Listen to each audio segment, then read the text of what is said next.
దేవునికి స్తోత్రం. హల్లెలూయా, హల్లెలూయా. మన ప్రభువును ప్రియరక్షకుడైన యేసుక్రీస్తు శ్రేష్టమైన నామంలో నేటి ఆరాధనకు కూడి వచ్చిన మీ అందరికి కూడా నా హృదయపూర్వకమైన వందనాలు తెలియజేస్తా ఉన్నాను. దేవుని మహాకృప కనికరాలను బట్టి దేవుడి రీతిగా సజీవుల సంఖ్యలో ఉంచి మరొక ప్రభు దినాన ఆయన సన్నిధిలో మనము కూడి ఉండటానికి ప్రభువు సహాయము చేశారు. హల్లెలూయా. ఒక మాటను ధ్యానం చేసుకుందాం. ఆదికాండం 29వ అధ్యాయము 16, 17 వచనాలను చదువుతూ ఉన్నాను, గమనించండి. లాబానుకు 2 కుమార్తెలుండరి. వారిలో పెద్దదాని పేరు లేయా, చిన్నదాని పేరు రాహేలు. లేయా జబ్బు కండ్లు కలది, రాహేలు రూపవతియు సుందరియునై యుండెను. ప్రార్థన. మమ్మల్ని అతి మిక్కిలిగా ప్రేమించిన మా ప్రియ పరలోకపు తండ్రి, ఈ ఉదయకాల సమయంలో మరొకసారి మీ పాద సన్నిధి చేరటానికి మీరు చూపిన కృపను బట్టి స్తుతిస్తూ ఉన్నాం. గడిచిన మాసమంతా మీ రెక్కల నీడలో భద్రపరిచారు. క్షేమాన్ని, సమృద్ధిని మా అందరికి అందించారు. స్తోత్రాలు. ఈ రీతిగా మీ సన్నిధిలో మేము కూడినటానికి నాయన సహాయము చేశారు. ప్రజా మీరు ఏర్పాటు చేసిన ఈ వాక్య భాగాన్ని బట్టి స్తుతిస్తూ ఉన్నాం. ఈ వాక్యాన్ని మా వెనుకిడిలో దీవించండి, మా సమయాన్ని దీవెనకరంగా మార్చండి. నిలవబడుతున్న నన్ను మీ సిలువ చాటును మరుగు చేసి మీ ఆత్మచేత నింపి వాడుకోమని బతిమాలుకుంటూ ఉన్నాం. సమస్తాన్ని మీ స్వాధీనంలో ఉంచుకోనండి. మీకే మహిమలు ఆరోపిస్తూ యేసయ్య పరిశుద్ధ నామంలో అడిగి వేడుకుంటున్నాము పరమ తండ్రి, ఆమేన్.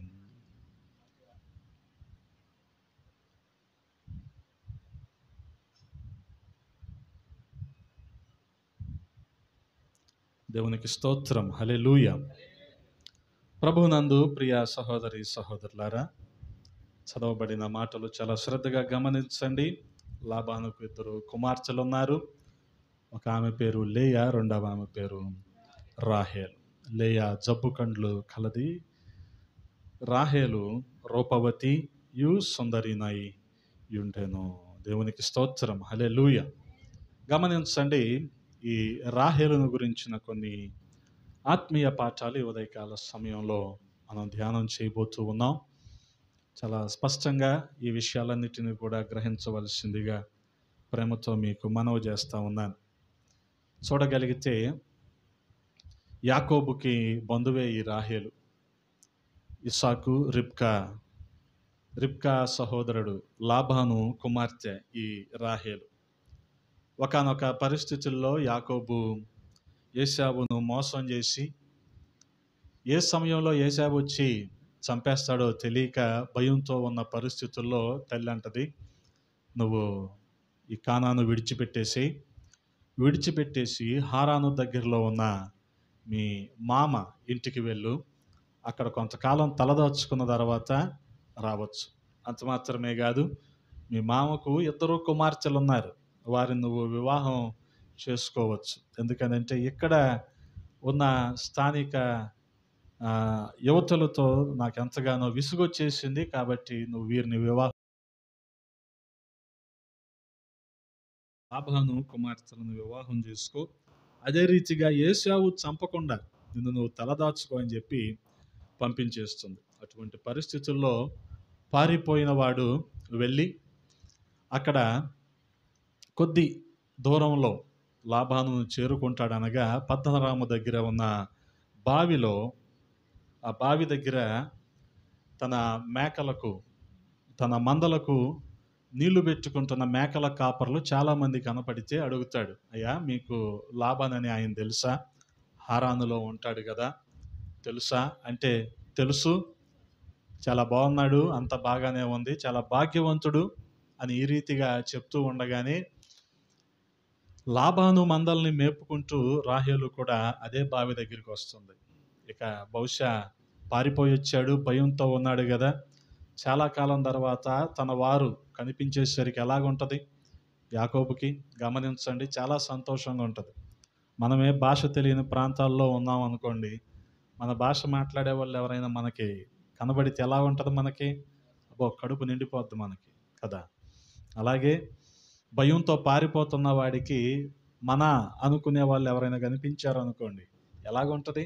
యాకోబుకి కూడా అలాగుంది. అందుకని రాహేలు కనిపించేసరికి రాహేలుని ముద్దు పెట్టుకున్నాడు, ఎలుగెత్తి ఏడ్చాడు. అమ్మా, నా వాళ్ళంటూ ఒకరు దొరికారు, ఆహా ఇంక పర్వాలేదు, నేను అజ్ఞాతంలోకి వెళ్ళిపోయినా ఏం కాదు, ఎందుకనంటే నా వాళ్ళంటూ ఉన్నారు, నన్ను గుర్తుపట్టారు కాబట్టి నన్ను చక్కగా చూసుకుంటారు, ఇక ఏశావుకి నేను దొరికే అవకాశం లేదు అని చెప్పి ఈ రకంగా భావించి రాహేలును పట్టుకొని ఎలుగెత్తి ఏడ్చినట్టుగా మనం చూస్తూ ఉన్నాం.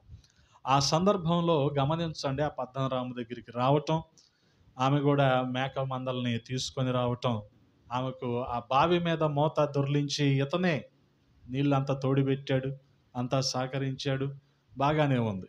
గమనించగలిగితే ఇక్కడ రాహేలులో ఉన్న గొప్ప సుగుణం ఏంటంటే, చూడండి, తన తండ్రికి సహాయం చేసే పరిస్థితుల్లో రాహేలు ఉన్నట్టు చూస్తూ ఉన్నాం. 29వ అధ్యాయములో 9వ వచనంలో మనం గమనించగలిగితే, అతడు వారితో ఇంకా మాట్లాడుచుండగా రాహేలు తన తండ్రి గొర్రెల మందను తోలుకొని వచ్చెను, ఆమె వాటిని మేపునది. గమనించండి, ఆమె వాటిని మేపునది. ఈ వచనాన్ని బట్టి ఆమె తన తండ్రి నాహోరు కుమారుడైన లాబాను, తన తండ్రి లాబానుకు సహకారిగా, లాబాను బాధ్యతల్లో సహకరిస్తూ ఉన్న వ్యక్తిగా మనం రాహేలును చూస్తూ ఉన్నాం.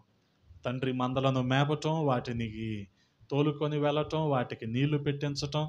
గమనించండి, చూడగలిగితే ఇందాక మనం చదువుకున్న 17వ వచనంలో రాహేలును గురించిన ప్రస్తావన ఏంటి అంటే, రాహేలు రూపవతి, రాహేలు సుందరి.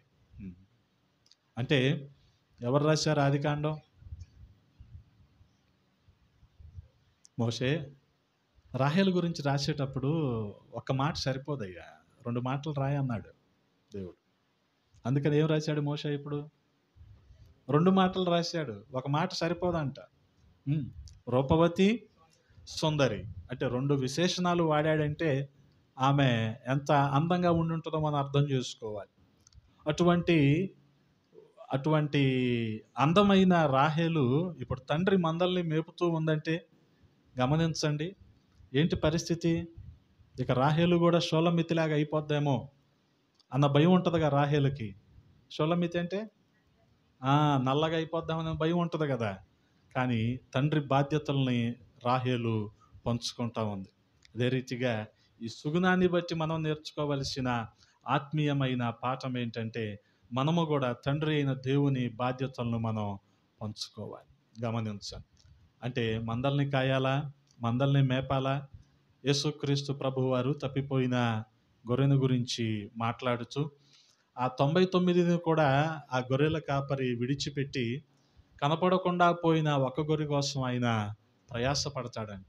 గమనించండి, అది తండ్రి బాధ్యత. అంటే కనపడకుండా పోయిన, అది ఎక్కడికి వెళ్ళిపోయిందో, 99 ఉన్నాయి కదా అని కడుపు నిండిపోయి ఉండడు గొర్రెల కాపరి. కనపడకుండా పోయిన, తప్పిపోయిన ఒక్క గొర్రెను వెదికి తీసుకొని తన భుజాల మీదకి ఎక్కించుకొని ఆయన తోలుకొని వస్తాడు. ఎలాగా? చాలా సంతోషంగా. అదే రీతిగా మనము కూడా నశించిన వారి పట్ల, నశించిపోతున్న ఆత్మల పట్ల భారాన్ని కలిగి ఉండాలనేదే దేవుని చిత్తమై ఉంది. అందుకని ఆయన భారాన్ని మనం పంచుకోవాలి. హల్లెలూయా. వాస్తవానికి దేవుని భారాన్ని పంచుకునేవారు మనం అంటాం, మన భారాన్ని దేవుడు దించితే చాలు అని మనం అనుకుంటాం. కానీ దేవుని భారాన్ని పంచుకునే విశ్వాసులు ఈ రోజున చాలా అరుదుగా మనకి కనబడుతూ ఉంటారు. కారణం ఏంటంటే, ఇహలోకపరమైన ఆశీర్వాదాల మాయలో పడిపోయి దేవుని భారం ఏంటో జనాలకు అర్థం కావటం లేదు. కానీ ఇక్కడ గమనించండి, ఏముంటే ఇంట్లో ఉండొచ్చు కదా, ఉండగలిగే వ్యక్తే కదా. కానీ ఏం చేస్తుంది? లాబాను మందలను మేపుతూ ఉంది. ఇటువంటి బాధ్యతను మనము కూడా కలిగి ఉండాల్సిన వారమై ఉన్నాం. అంత మాత్రమే కాదు, రాహేలు తండ్రి బాధ్యతను పంచుకోవటం మాత్రమే కాదు, రాహేలు యాకోబు ప్రేమను పొందుకుంది. గమనించండి 20వ వచనంలో చూడగలిగితే యాకోబు ఏమంటున్నాడు? రాహేలు కోసం 7 సంవత్సరములు కొలువు చేశాడు. అయినను అతడు ఆమెను ప్రేమించుట వలన అవి అతనికి కొద్ది దినములుగా తోచెను. గమనించండి. ఎందుకని? 7 సంవత్సరాలు అతనికి 7 సంవత్సరాలు లాగా అనిపించలేదు. చాలా కొద్ది రోజుల్లాగానే అనిపించింది. కారణం ఏంటో తెలుసా? రాహేలు పట్ల తనకున్న ప్రేమ అటువంటిది. అందుకని ఏం చేశాడు? 7 సంవత్సరాలు కొలువు చేశాడు. జీతం లేదు, ఆదాయం లేదు, ఏమీ లేదు. కొలువు చేశాడు. పోనీ తీరా 7 సంవత్సరాలు కొలువు చేశాక లాబాను చేసిన పనేంటి? ఒక సాయంకాలం పూట చీకటి పడ్డాక లేయాను తీసుకొచ్చి పెళ్లి చేశాడు. ఏంటి మామ ఇలా చేశావంటే, అయ్యా మరి మా ప్రాంతంలో, మా దేశంలో ఆనవాయితీ ఏంటంటే పెద్దమ్మాయికి వివాహం కాకుండా చిన్నమ్మాయికి మేము వివాహం చేయకూడదు. మరి నువ్వు చిన్నమ్మాయిని చేసుకుంటా అంటున్నావు కాబట్టి మళ్ళీ 7 సంవత్సరాలు కొలువు 7 7 14 సంవత్సరాలు రాహేలు కోసం యాకోబు కొలువు చేశాడు. గమనించండి. అంటే యాకోబు ప్రేమను రాహేలు పొందుకుంది. వాస్తవానికి దేవునికే మనం బాకీ, తెలుసా? ఆయన మన కోసం ఏం చేశాడు? ప్రేమించాడు. తన ప్రాణం ఇచ్చేంతగా మనల్ని ప్రేమించాడు. మనం కూడా ఎంత భాగ్యవంతులమో తెలుసా? ఆయన ప్రేమను మనం పొందుకున్నాం. హల్లెలూయా. ఆయన ప్రేమను మనం పొందుకున్నాం. గమనించండి. అందుకని 3వ అధ్యాయం 16వ వచనం యోహాను సువార్తలో ఒక అద్భుతమైన మాట. దేవుడు లోకమును ఎంతో ఎంతో ఎంతగా అంటే తన ప్రాణాన్ని విడిచిపెట్టేంతగా.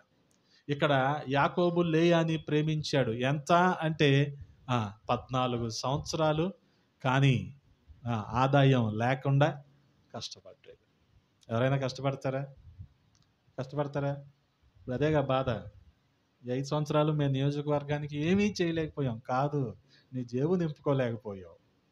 అది నీ బాధ. అన్నీ ఆయనే బటన్ నొక్కేస్తున్నాడు, మాకేముంది? అదే మా బాధ ఇప్పుడు. అందుకని మేము ఉండం ఇక్కడ. మేము ఇక్కడ పని చేయం మేము. అది కదా. ఎవరు 5 సంవత్సరాలే చేయలేకపోతున్నారు వీళ్ళు, 4 ఏళ్ళే చేయలేకపోతున్నారు వీళ్ళు. కానీ యాకోబు ఎన్ని సంవత్సరాలు పనిచేశాడు? That is the love of Jacob. అది యాకోబు ప్రేమ అటువంటిది. గమనించండి. దేవుడు కూడా అలాగే మన నుంచి ఏమైనా ఆశపడ్డా? ఏమీ ఆశించలేదు. మన రక్షణ కొరకు తన ప్రాణాన్ని పెట్టేశాడంతే.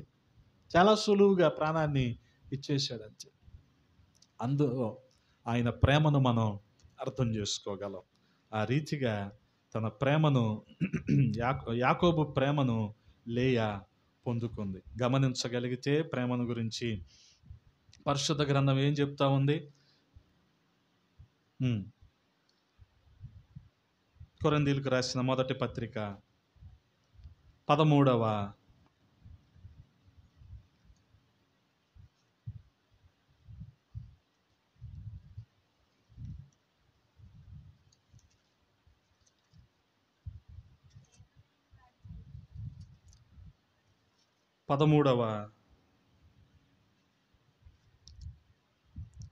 అధ్యాయములో గమనించండి 4వ వచనం.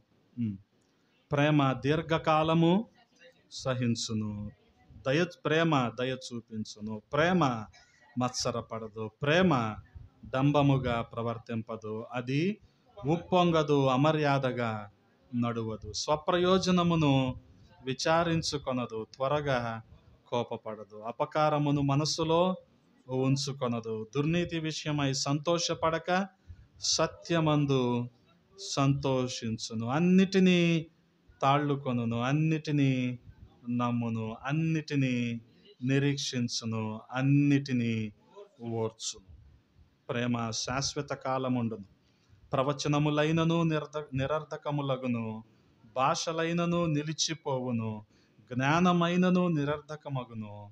మనము కొంత మట్టుకు ఎరుగుదము, కొంత మట్టుకు ప్రవచించుచున్నాము గాని పూర్ణమైనది వచ్చినప్పుడు పూర్ణము కానిది నిరర్ధకమగును. ఏంటి ఆ పూర్ణమైనది? దేవుని యొక్క ప్రేమ. హల్లెలూయా. పూర్ణము కానిది ఏంటి? మనుషుల యొక్క ప్రేమ. అటువంటి ప్రేమతో దేవాది దేవుడు నిన్ను నన్ను ప్రేమించాడు. హల్లెలూయా. అది ఓర్చుకుంటదంట, సహిస్తదంట. గమనించండి, మనోడికి ఏమైనా పైన ఫ్యాను, బయట వ్యాను, పక్కన ప్యూన్ ఉద్యోగమా యాకోబుది? కాదుగా. యాకోబుకు కూడా మందలు మేపే పనే. కాబట్టి ఎండకు ఎండాలి, వానకు తడవాలి, చలికి గడగడలాడాలి, ఇవన్నీ ఉంటాయి. కానీ దాన్ని అంతటిని ఏం చేశాడు? భరించాడు. 14 సంవత్సరాలు వాటిని ఓర్చుకున్నాడు. కారణం రాహేల్ అంటే ప్రేమ. హల్లెలూయా.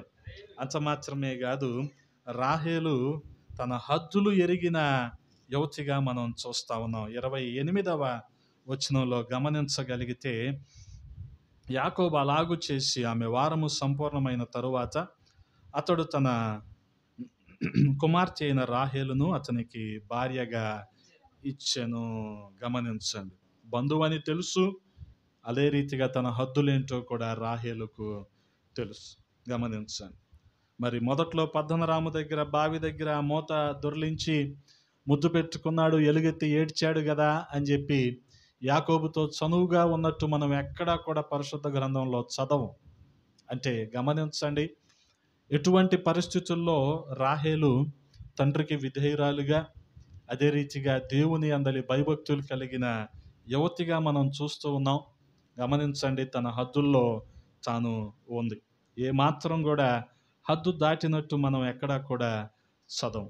అందుకనే గమనించగలిగితే నేటి దినాన్న ప్రేమ పేరుతో జరుగుతున్న ఆకృత్యాలు మీరు పేపర్లు చదవండి, లేదా వార్తల్లో టీవీల్లో చూడండి.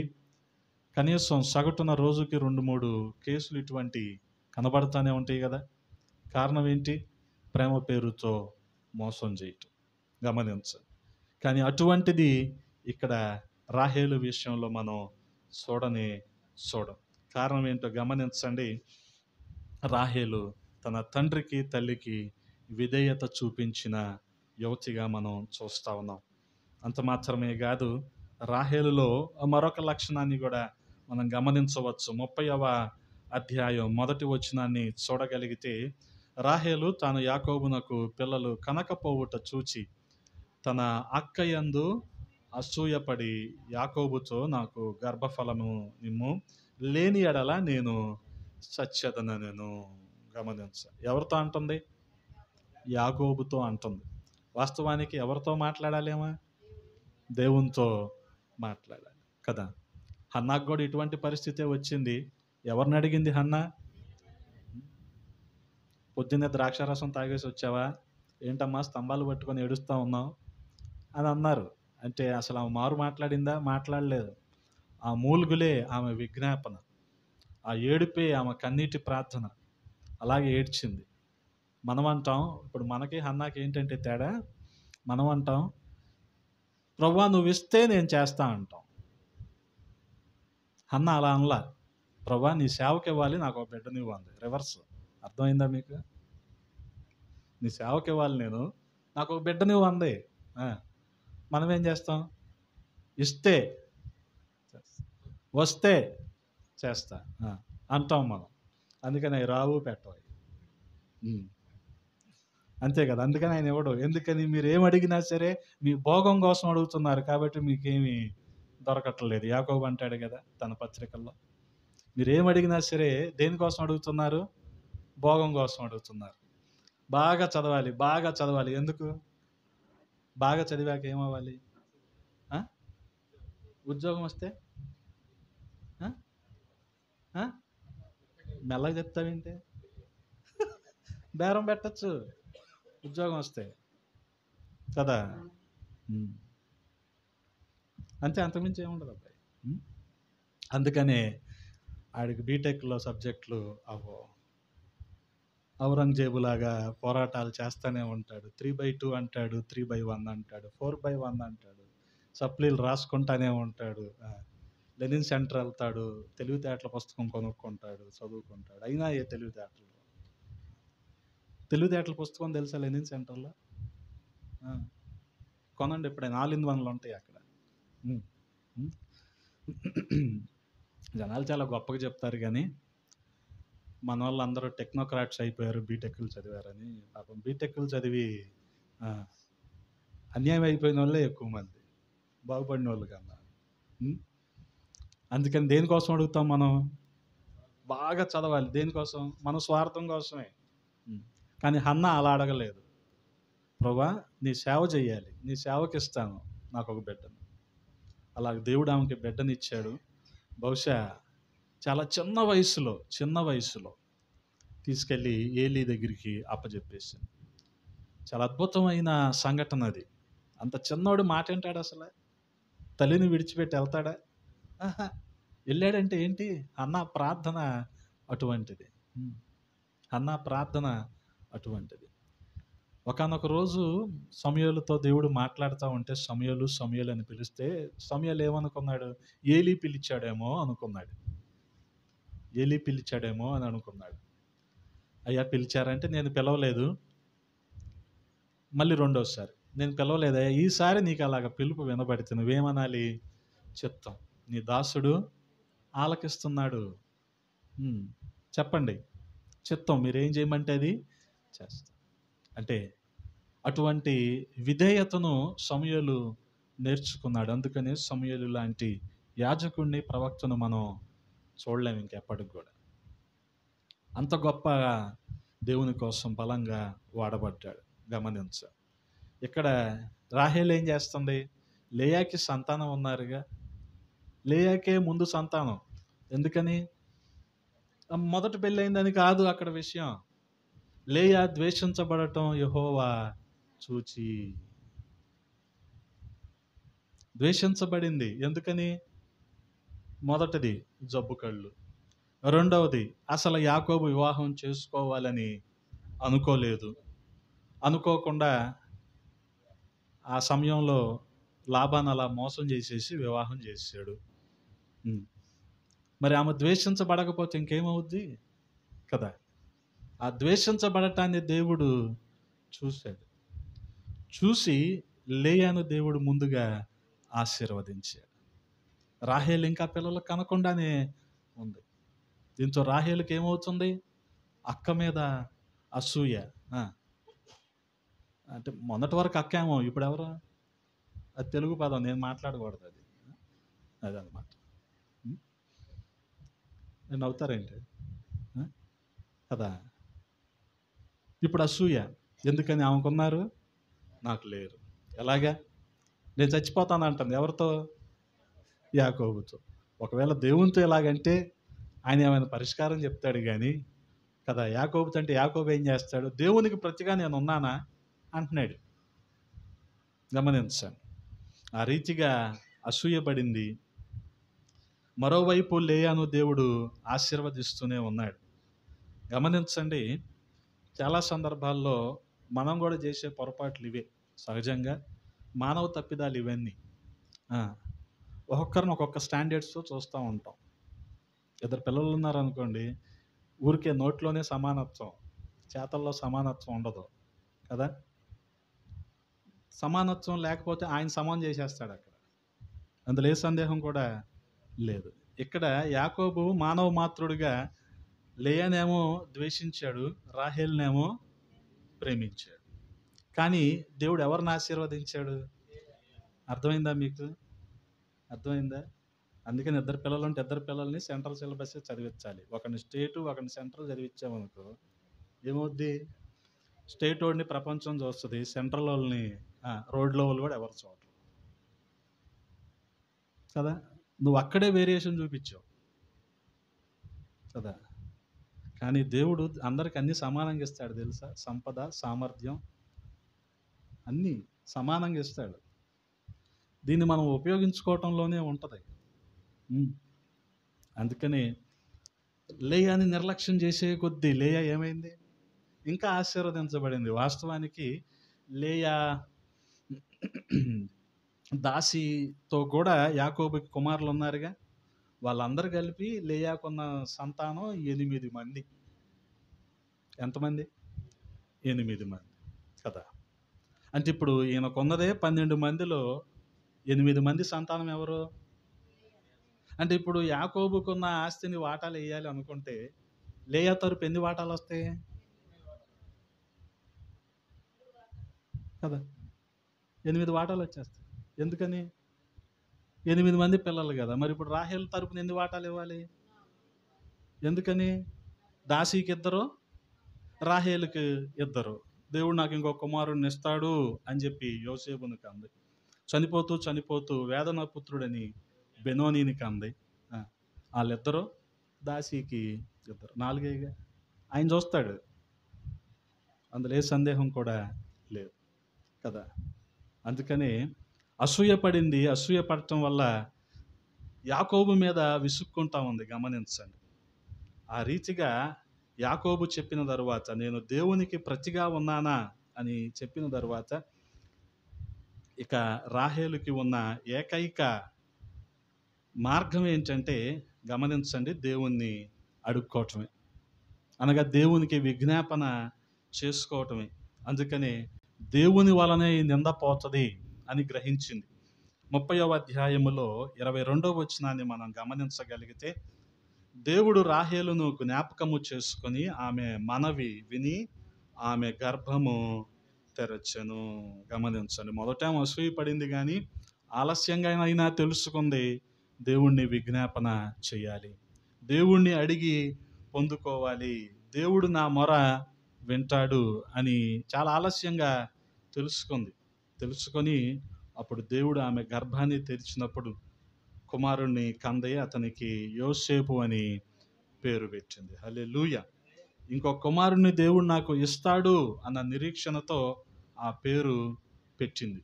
ఆ తర్వాత చనిపోతూ ప్రసవ వేదంతోనే చనిపోయింది. వేదనా పుత్రుడు బెనోని అని అతన్ని కంది. కానీ యాకోబు బెనోనీగా స్వీకరించలేదు. ఏమని స్వీకరించాడు? బిన్యామీను అని స్వీకరించాడు. అంటే నా కుడి చేతి పుత్రుడు, నా రైట్ హ్యాండ్ ఇతడు. అందుకనే అందరూ, పెద్ద పిల్లలందరూ కూడా ఈ మందలను కాసుకుంటూ వెళ్ళినా సరే బిన్యామీన్ ఎక్కడుండేవాడు? నా రైట్ హ్యాండ్ ఇతను. వీళ్ళందరూ మళ్ళీ ఐగుప్తు అడుక్కోటాకి వెళ్ళినప్పుడు బెన్యామీన్ ఎక్కడున్నాడు? తండ్రి దగ్గరే ఉన్నాడు. నా రైట్ హ్యాండ్ ఇతను. యాకోబు అలాగ భావించాడు బెన్యామీనుని. గమనించాలి. ఆ రీతిగా చూడగలిగితే ప్రియ సహోదరి సహోదరులారా, దేవుడు రాహేలు మొరను విని ఆమె గర్భాన్ని తెరచాడు. అంత మాత్రమే కాదు, ఆమె భర్తతో ఏకీభవించిన సహకారిగా మనం చూస్తూ ఉంటాం. 31వ అధ్యాయము 14వ వచనంలో, 31వ అధ్యాయము 14వ వచనం, అందుకు రాహేలును లేయాయు, ఇంకా మా తండ్రి ఎంట మాకు పాలు పంపులు ఎక్కడవి? అతడు మమ్మును అన్యులుగా చూచటలేదా? అతడు మమ్మును అమ్మివేసి మాకు రావాల్సిన ద్రవ్యమును బొత్తిగా తినివేశాను. దేవుడు మా తండ్రి యొద్ద నుండి తీసివేసినదంతయు మాదియు మా పిల్లలది అయి ఉన్నది కదా. కాబట్టి దేవుడు నీతో చెప్పినట్లెల్లా చేయుమని అతనికి ఉత్తరం ఇయ్యగా. గమనించండి. అంటే ఇప్పుడు యాకోబు ఏ రీతిగా చేయదలిస్తే ఆ రీతిగా వీళ్ళు సహకరించటానికి ముందుగా ఉన్నారు. ఎలాగంటారు? గమనించండి. ఒకవేళ తండ్రిని మోసం చేస్తున్నాడు అంటే, లాబానుని యాకోబు మోసం చేస్తున్నాడని తెలిసి కూడా వీళ్ళు ఏకీభవించిన వారిగా ఉన్నారంట. గమనించండి. అంటే ఇదొక రకమైన సహకారం. అటువంటి సహకారిగా రాహేలు ఉన్నట్టు మనం చూస్తూ ఉన్నాం. అదే రీతిగా గమనించండి, 19వ వచనంలో, మరి దేవుని కంటే ఎక్కువగా, భర్త కంటే ఎక్కువగా రాహేలు తన గృహదేవతలనే ప్రేమించింది. 19వ వచనం, 31:19, లాబాను తన గొర్రెల బొచ్చు కత్తిరించుటకు వెళ్ళి ఉండగా రాహేలు తన తండ్రి ఇంటనున్న గృహదేవతలను దొంగిలించింది. వాస్తవానికి విగ్రహాలను ఎక్కువగా ప్రేమించింది. యాకోబేమో రాహేలుని హత్తుకున్నాడు, లేయాని హత్తుకోలేదు. కానీ రాహేలు ఎవరిని హత్తుకుంది? గృహదేవతల మీద ఆధారపడింది. విగ్రహాలనే ఎక్కువగా ప్రేమించింది. గమనించండి. ఆ విగ్రహాలనే దొంగిలించి వెళ్తూ వెళ్తూ వారితో పాటు తీసుకువెళ్ళిపోయారు.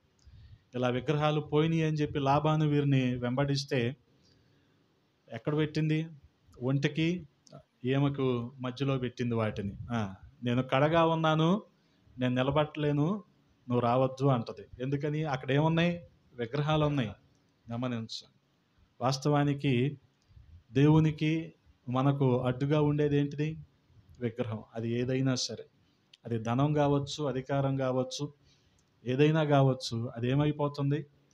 దేవునికి మనకి ఒక అడ్డుగోడగా మారిపోతుంది. అదే విగ్రహం. గమనించండి. ఆ విగ్రహాలను తీసుకోలేకపోయింది, అంటే తీసేసుకోలేకపోయింది రాహేల్. అన్నీ చేసింది, భర్తతో బాగానే ఉంది అనుకోవచ్చు కానీ మనం, కానీ దేవునితో సరిగ్గా లేదు. వాస్తవానికి మనలో కూడా, విశ్వాసుల్లో కూడా విగ్రహాలు ఉంటాయి. అది ధనం కావచ్చు, బట్టలు కావచ్చు, సంపద కావచ్చు, లేకపోతే అధికారం కావచ్చు కదా. కొంతమందికి పెత్తనం ఉండాలి, పెత్తనం లేకపోతే ఆ తర్వాత ఇంకా కష్టం. కొంతమందికి డబ్బులు ఉండాలి, డబ్బులు లేకపోతే కష్టం. కొంతమందికి అలంకరణ ఉండాలి, అలంకరణ లేకపోతే. వీళ్ళు ఏమనుకుంటారంటే ఇవి ఉంటేనే సమాజం మమ్మల్ని గౌరవిస్తుంది అనుకుంటారు. అసలు నువ్వు సమాజాన్ని పట్టించుకోవాల్సిన అవసరం ఏంటి? అవి ఉంటేనే సమాజం నిన్ను గౌరవిస్తుందా? అలా ఉంటుందని చెప్పేసి నీ ఆత్మీయతను నువ్వు విడిచిపెట్టేసుకుంటే, అంటే గమనించండి, ఇది ఒక ధనం.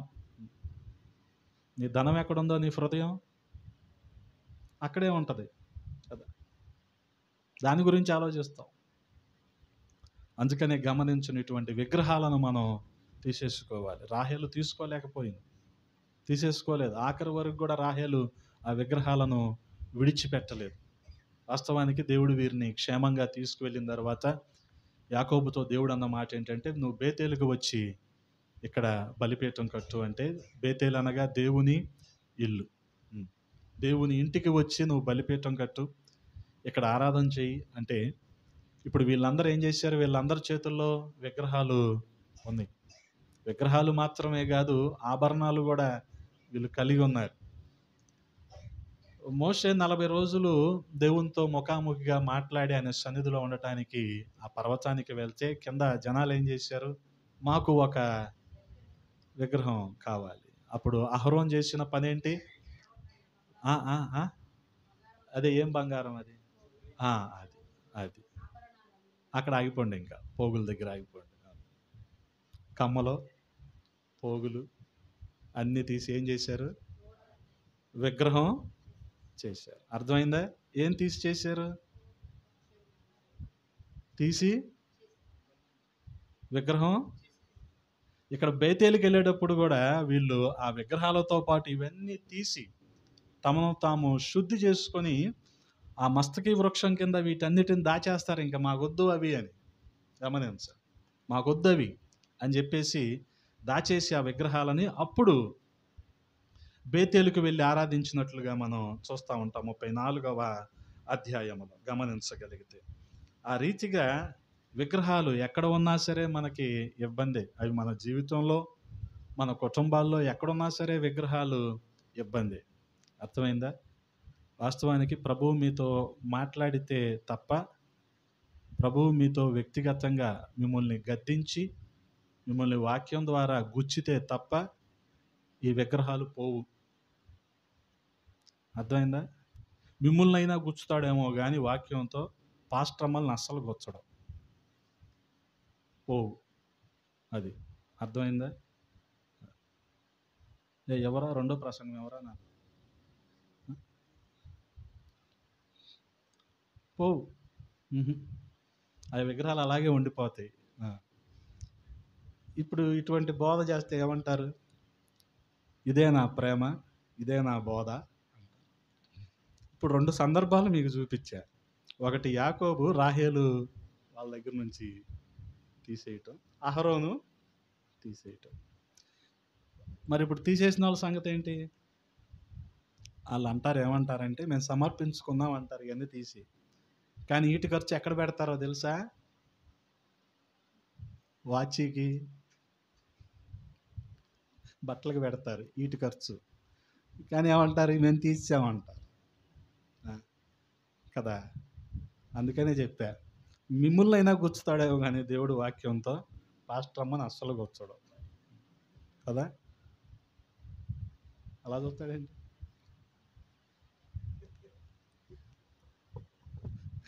అందుకనే విగ్రహాలను మనం తీసివేసుకోవాలి. ఇంకోటి గమనించగలిగితే, రాహేలు ఇటువంటి మనస్తాపంతోనే అటు సంతానం లేదన్న ఒక అసూయతో ప్రారంభమైంది.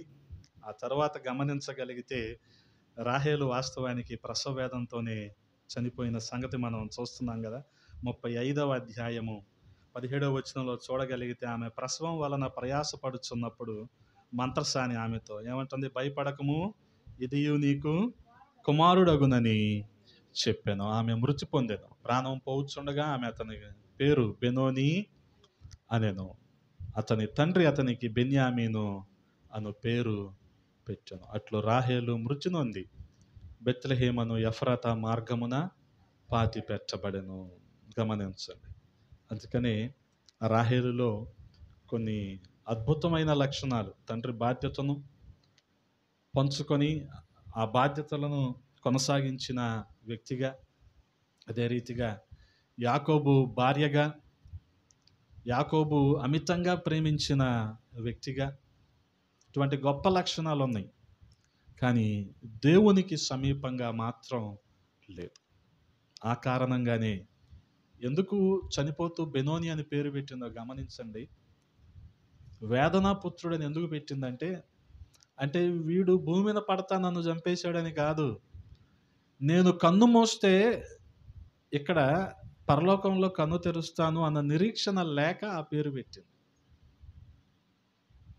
ఆ నిరీక్షణ ఉందా మనకి? గమనించండి.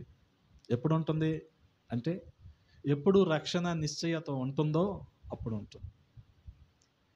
కానీ దేవునికి చాలా దూరంగా ఆ విగ్రహారాధన కావచ్చు, మిగిలిన విషయాల్లో కావచ్చు, దేవునితో ఏకీభవించలేదు, దేవుని ఆత్మతో విభేదించిన వ్యక్తిగా రాహేలును మనం చూస్తూ ఉంటాం. అందుకనే గమనించండి, ఆఖరిలో చనిపోతూ ఆమె అన్న మాట ఏంటంటే, బెనోని అని పేరు పెట్టు. అంటే వేదన పుత్రుడు. నాకు వేదన కలిగించడం కాదు, నాకు ఒక నిరీక్షణ లేదు. అందుకనే గమనించండి, రాహేలు జీవించిన కాలం కొద్ది కాలమే. మనం కూడా ఈ లోకంలో ఎంతకాలం ఉంటామో తెలియదు. ఈ రోజున కనిపించిన మనుషులు రేపు ఉంటున్నారా? లేదుగా. వాళ్ళు వెళ్ళి అడుగంటే కనిపిస్తారా? వాళ్ళు కనిపించరుగా. కానీ ఈ మధ్యలో మనకు కావాల్సింది ఏంటి? రక్షణ నిశ్చయత. పరలోక రాజ్యంలో మన స్థానం సుస్థిరంగా ఉంది అనే నిరీక్షణ కదా. అటువంటి నిరీక్షణ మనం పోగొట్టుకోకూడదు కదా, ఏ కారణం చేత కూడా కదా. లోక ఆకర్షణలు ఎన్ని ఉన్నప్పటికీ ఏ కారణం చేత కూడా ఈ నిశ్చయతను మనం పోగొట్టుకోకూడదు. ఎందుకని గమనించండి, ఆయన ఎంతగా ప్రేమించాడు, తన ప్రాణాన్ని ఇచ్చి అంతగా ప్రేమించాడు. ఆ ప్రేమకు మనం విధేయులమై ఉండాలి. అందుకని పౌలు భక్తుడు ఏమన్నాడు, ప్రభు ప్రేమ మమ్మల్ని బలవంతం చేస్తుంది అన్నాడు. అందుకని అనేకుల్ని రక్షించటానికి ముందుకొచ్చారు. ఆ రీతిగా మనం కూడా రక్షణ నిశ్చయత కలిగి ఉండాలి. అలాగే పరలోక రాజ్యానికి వెళ్తామన్న నిరీక్షణను మనం కలిగి ఉండాలి. అటువంటి కృప దేవాది దేవుడు మనందరికీ దయచేయునుగాక. ఆమేన్. తలలు వంచండి, ప్రార్థన చేసుకుందాం. మహాగణుడా, మహోన్నతుడా, సర్వశక్తి కలిగిన ప్రభువా, ఉదయకాల సమయంలో కొద్ది మాటలు ధ్యానించడానికి మీరు చూపిన ఈ కృపను బట్టి స్తుతిస్తూ ఉన్నాం. రాజా, ప్రతి ఒక్కరము రక్షణ నిశ్చయత కలిగి పరలోక రాజ్యం ఒకటి ఉంది, అందులో మేము ప్రవేశించబోతున్న నిరీక్షణతో, ఎరుకతో ఈ భూలోకంలో జీవించే భాగ్యాన్ని దయచేయండి. మీ కృపకు అప్పచెప్పుకుంటూ ఉన్నాం. విన్న మాటలు మా హృదయంలో భద్రపరచమని, నీరు కట్టి ఫలింపచేయమని యేసయ్య పరిశుద్ధ నామంలో అడిగి వేడుకుంటున్నాము పరమ తండ్రి. ఆమేన్.